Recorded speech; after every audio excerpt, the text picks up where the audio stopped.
Bismillahirrahmanirrahim. Assalamualaikum warahmatullahi wabarakatuh. Saya Anissa Ifa binti Juhari, nombor metrik A174619. Hari ini akan membentangkan dan menghuraikan serba sedikit berkenaan tajuk keperluan kepada tauhid kontemporari. Baiklah, sebelum kita pergi lebih dalam tajuk ini, mari kita mengetahui apa yang dimasukkan dengan tauhid kontemporari. Tauhid kontemporari adalah satu perbincangan yang berkaitan dengan ketuhanan. Kita memusatkan kehidupan manusia ini kepada Tuhan.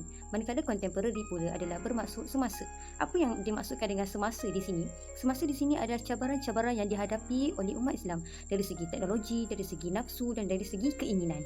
Cabaran-cabaran inilah yang menyebabkan hubungan manusia dan Tuhan menjadi tidak baik. Kerana manusia terlalu banyak bergantung kepada teknologi berbanding kebergantungan kepada Tuhan, sehingga kan manusia sanggup mempersoalkan kewajaran tuntutan agama. Seterusnya, tauhid kontemporari juga adalah berkisah tentang serangan-serangan pemikiran yang melanda umat Islam yang mampu menggoyahkan akidah umat Islam sehingga terjerumus ke dalam lembah kesesatan. Apabila kita berbincang tentang tauhid kontemporari, pastinya ada serangan-serangan dan bagaimana serangan-serangan itu boleh mengurangkan akidah seseorang ataupun mengurangkan keyakinan seseorang terhadap Tuhan, yakni Allah Azza wa Jalla. Yang pertama, cabaran ataupun serangan-serangan ini sangat berbeza dari zaman dahulu hingga ke sekarang. Jikalau dahulu manusia mencari Tuhan, akan tetapi sekarang manusia mencari kehidupan. Zaman dahulu manusia banyak berbicara ilmu mantik, sehingga kan mereka cuba mendefinisikan sesuatu, antaranya apa itu Tuhan. Sebab itulah zaman dahulu banyaknya perbincangan mengenai ketuhanan. Tetapi manusia zaman sekarang banyak berbicara tentang urusan-urusan keduniaan. Antaranya seperti bagaimana mahu menjadi kaya, bagaimana mahu menjadi cantik, bagaimana mahu mendapatkan sebuah rumah yang mewah dan sebagainya. Perkara-perkara ini akan menyebabkan manusia ini berfikir secara rasional, sehingga mereka ini mencari kehidupan lain daripada yang Allah SWT suruh. Yang kedua, serangan kepada Islam itu berlaku dalam banyak sudut dan banyak cara. Kita pernah mendengar tentang pertubuhan ataupun kumpulan sesat seperti Ayapin, Arqam dan sebagainya. Kumpulan-kumpulan ini bukanlah datang secara terus kepada kita. Dan ini adalah cara yang mungkin agak jauh daripada kita dan kita agak sukar untuk terjerumus ke dalam kepercayaan mereka. Tetapi pada hari ini kita dekat dengan cara teknologi. Teknologi ini merupakan hasil daripada pemikiran kritikal manusia yang ingin mencari kesenangan dunia.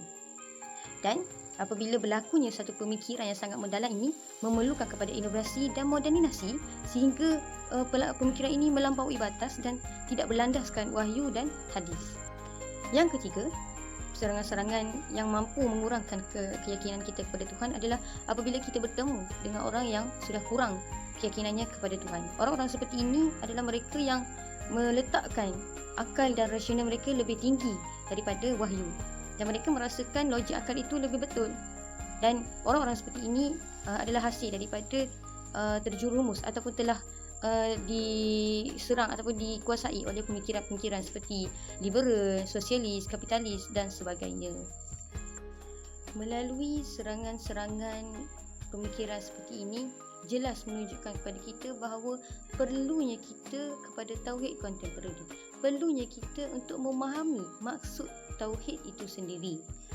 Kerana matlamat tauhid itu adalah untuk mengelakkan diri kita daripada mensyirikkan Allah, daripada kita kufur kepada Allah Subhanahu Wa Taala. Mempelajari ilmu tauhid tidak cukup hanya sekadar belajar, tetapi ia perlulah membebaskan pemikiran kita daripada mensyirikkan Allah dan menjadi orang yang kufur.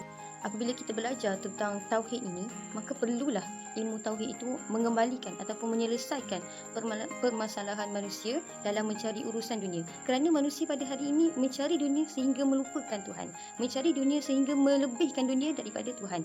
Contoh, bermain bola sepak. Waktu bermain bola sepak adalah ketika waktu Isyak. Di situ merupakan satu agenda ataupun satu serangan pemikiran. Sama ada kita nak mengutamakan bola sepak ataupun kita nak mengutamakan solat Isyak. Di sinilah perlunya tauhid. Mana siapa yang lebih agung? Antara bola sepak ataupun Allah SWT. Siapa yang lebih agung? Daripada permasalahan-permasalahan yang berlaku seperti mengutamakan logik akal berbanding wahyu, mengatakan bahawa rasional itu lebih baik ataupun lebih sesuai mengikut zaman, itu adalah satu permasalahan juga.